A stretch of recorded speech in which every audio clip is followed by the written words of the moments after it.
اسی طریقے سے سرکار غوث پاک رضی اللہ تبارک و تعالی عنہ کا ہاتھ جو ہے وہ اپنے مرید کو جو ہے کہیں نہیں چھوڑتا، زمین پر رہتا ہے تو سرکار غوث پاک کی دستگیری اس کے ساتھ میں رہتی ہے، اور زمین کے نیچے رہتا ہے تو سرکار غوث پاک رضی اللہ تعالی عنہ کی دستگیری جو ہے اس کے ساتھ میں۔ تو میں بھول گیا کیا کہہ رہا تھا۔ رسول صلی اللہ علیہ علی سیدنا مولانا محمد حافظ الابدان شفاء بالقلوب دواء الابصار وہ دین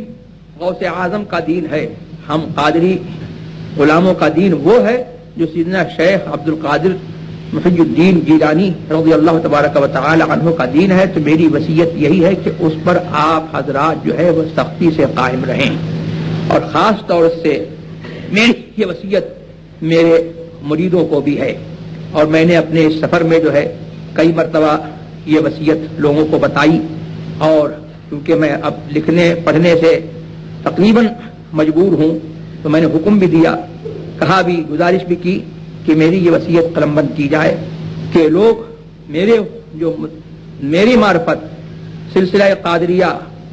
رضویہ، سلسلہ عالیہ نوریہ قادریہ،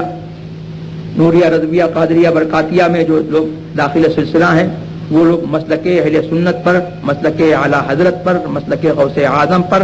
سختی سے قائم رہیں، اور وہی میرا مرید ہے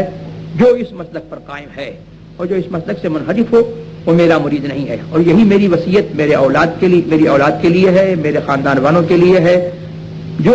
جس کو میرے خاندان میں، اعلی حضرت کے خاندان میں جس کو اس مسلک پر آپ حضرات جو ہے قائم پائیں، اسی کے پیچھے چلیں اور اسی کا ساتھ دیں، اور خدا نخواستہ اگر اعلی حضرت کے خاندان سے جو ہے کوئی شخص جو ہے اعلی حضرت کے مسلک سے، غوث اعظم کے مسلک سے، رسول اللہ کے مسلک سے، اس دین حق سے جو ہے کوئی منحرف ہو جائے، تو آپ کو یہ نہیں دیکھنا ہے کہ وہ ان اعلی حضرت کے خاندان والا ہے، بلکہ آپ کو اپنے دین کو دیکھنا ہے۔ تو یہی میری وصیت ہے اور یہی میری نصیحت ہے۔ اللہ تبارک و تعالی ہمیں اور آپ کو جو ہے اس دین حق پر جو ہے ثابت قدم رہنے کی جو ہے توفیق عطا فرمائے۔